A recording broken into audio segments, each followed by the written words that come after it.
Hi guys, it's me Chloe and I'm back with another video. And this video is similar to a video I've done in the past. It's gonna be added to my part LGBTQ plus content, and it's another sort of like coming out video. It's like an update on sexuality, etc. Because as we all know, sexuality is fluid and can change over time, and it's perfectly followed to identify as one thing at one time and then change your mind. As like I have said in a previous video, I've went through many identity, sexuality and gender labels before finding something that fits me. So there's two kind of things I'll be coming out about today. First is something that I've knew about but didn't fully understand, and then I've done more research in it and hearing people about it and seeing it portrayed on TV and just understanding it more and more and watching like fellow YouTube videos on it to really understand it, to then realise that it clicked in my head that that's me, and it's something that I've knew something might have been, as some people would say, off, even though it's nothing wrong with being part of the community. But yeah, I guess what I'm trying to say is, when I was figuring this out, like signs you could be this. Some people saying about the history, like the way they were in relationships, very linked to the way I was in some of my past relationships. So basically, I realised, and I'm proud to say, that I am asexual. And for people who may not have come across that term, as it is LGBTQIA, A meaning asexual or aromantic or any other A word. Some people say A is ally. It can mean for any of them, but I think that predominantly the A is meant to stand for asexual. And obviously, asexual and aromantic are a spectrum, both different spectrums on the sexuality thing. It's a bit different to the other sexualities, even though there is a sexuality. It just basically means that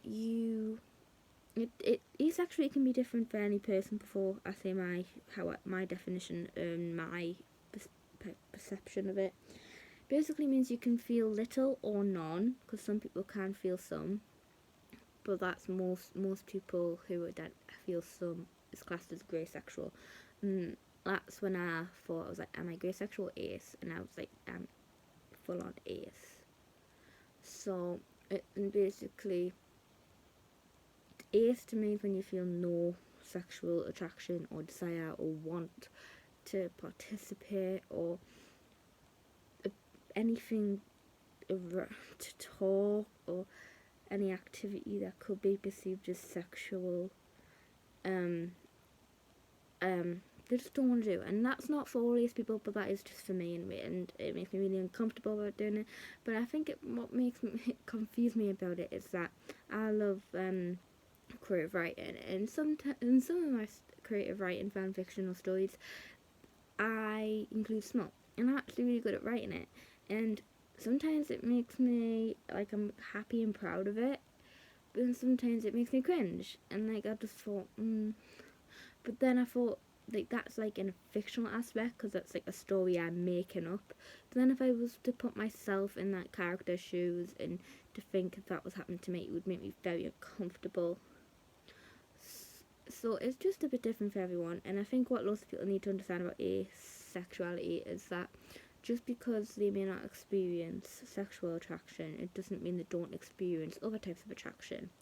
So, so I still experience platonic attraction, which is when you feel attracted to someone and want to be their friend.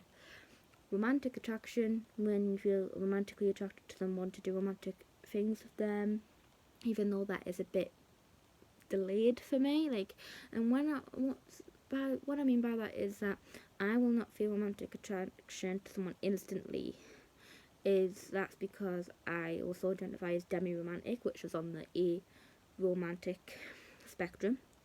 And that basically means that I will not experience romantic attraction to someone until I have a good emotional bond with them, or just a good bond, like strong enough emotional bond, understand each other, etc. Sort of thing. I mean, again, demi-romanticism can be defined differently by different people, but that's how, when I've looked it up and how I define myself, is that's my definition. So, and then the other forms of attraction, ecstatic. I think I have read somewhere that loads of ace people, once figuring stuff out, mistake aesthetic attraction as sexual attraction, which looking back on, was very much me. You just look at someone and think, and you find them attractive, you think, oh my god, I want them in my bed. Like, people can assume that you'd be like, oh, I really like that person, I wouldn't mind if they were in my bed and they did stuff to me, or I did stuff to them, blah, blah, blah, blah. And it's not always the case. I mean, I love a lot of idols and a lot of things, and admire a lot of people, and admire their attraction, like, of the way they look and express themselves. But that does not mean that anything sexual is gonna happen or not. Like, that's definitely not a thing. And I think that is like a misconception. What is with my words? With asexual people, whilst before realizing they are ace. So yeah, that's that. Then another thing is something that I'm still figuring out. But going between like two labels as regarding sexuality wise, and them two labels are between bisexuality and pansexuality, and the two do link, but are also very different. So loads of people think bisexuality means you're attracted to two genders, and then two genders have to be male and female. And yes, sometimes by one definition that is. But then the proper definition that most people should go by when explaining bisexuality is that it means you're attracted to two or more genders. And that is definitely me. Because I have been with a girl before, and I have been with a boy before, and I've liked, enjoyed the relationship, and felt obviously attraction towards them, and etc. So that's definitely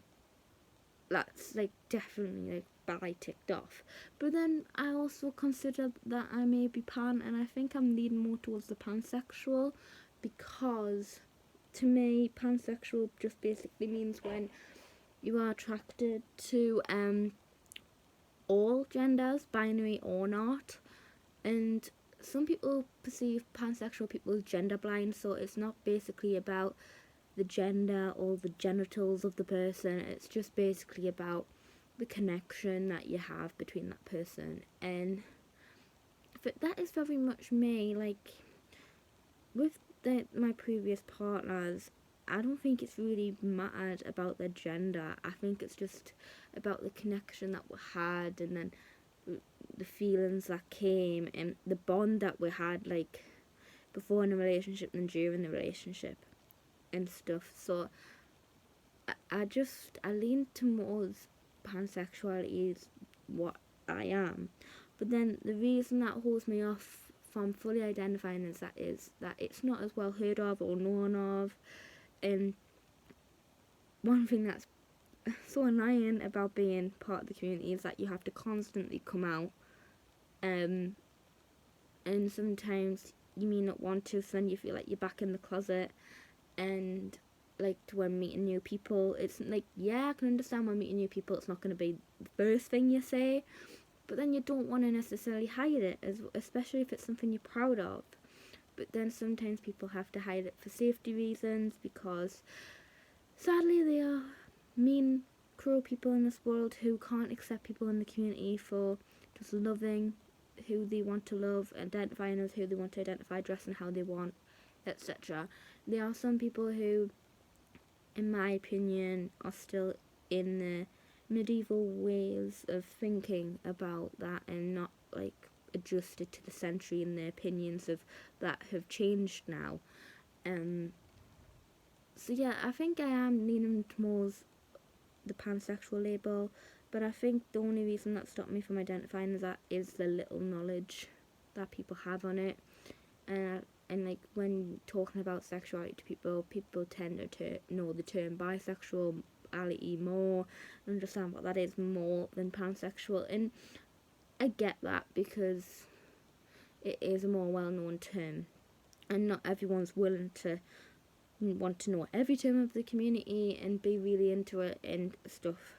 It just so happens that is what I like to do, and one of my special interests is to learn about something that I'm a part of and I love. And I know that not everyone will want to know about all their identities and stuff, but that's what confuses me about that, what I go towards, because bisexual and pansexual are totally different things, and I don't, it's not, but then some people who are a certain identity, I know this have seen this somewhere, maybe not like the definition or label of that identity, so then they either don't want to label themselves, or they choose a different identity label just because that fits them and stuff.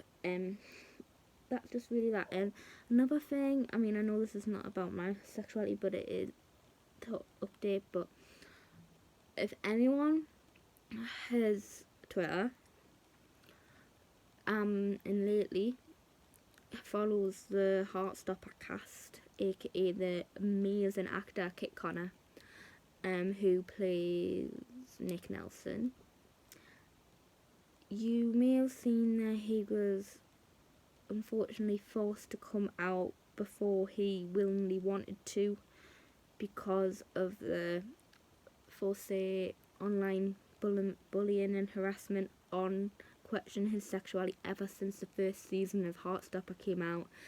I think everyone had their opinions, thinking like, oh, maybe he is actually like part of the community in real life and not just as a character. I mean, I did have them opinions at first and was like, oh, maybe he might be. But I was never going to turn to online and pester him or bully him or assume or bullying him, harass him, all over to try and come out like some people did, because coming out is a hard thing alone, and someone should never be outed with or come out before their own terms or willing to. And I think lots of people accused him of queer baiting, or because I know he did have a girlfriend. I don't know if he's still with his girlfriend, but just apparently queer baiting, apparently acting queer, just as like for acting queer, for as like those people say that as like a fashion statement to be popular, to get, which is so stupid, because in the century that we're in, no one should ever be doing that, and bullying and harassment should have been long gone in the past by now. Queer baiting should have been long gone in the past by now, but sadly it isn't, and it's such a sad thing to see someone from a show that's brought so much joy to many people, and the whole point of the show was, without giving it away if you haven't watched Heartstopper, was about a boy discovering himself, discovering his sexuality, and another fellow lead actor who was already out, and like the two contradiction really, like how the one who was already out got treated in school, and how I think it made the Kit's character was a bit reserved on wanting to come out in the show because of the reactions of his co-star, and also the way some people are in real life. So it is not nice, the world that we're in sometimes. But then there's a bigger community full of love and support for him, and if he did ever come across this video, I just want to say, Kit, I love you, and Joe, and all the other cast. And I'm so sorry that you've had to be pushed and pressured to the point of what you had to do. No one should have made you do that, and I know it's never a nice thing to feel forced or pressured into doing something that you're not willingly ready to. So just please know that I'm with you, and many of our fellow Heartstopper fans are with you, who love you and stand by you, and hope you are happy with whoever you choose to be with. And I believe that you're valid no matter who you're with, and you'll always have my support. As a actor and your character as well, and I can't wait for season 2 as well. But yeah, sorry for that little off rant. But yeah, please like this video, subscribe, turn on the notifications, and comment if you liked the video below. And yeah, I've been Chloe. Bye. Peace.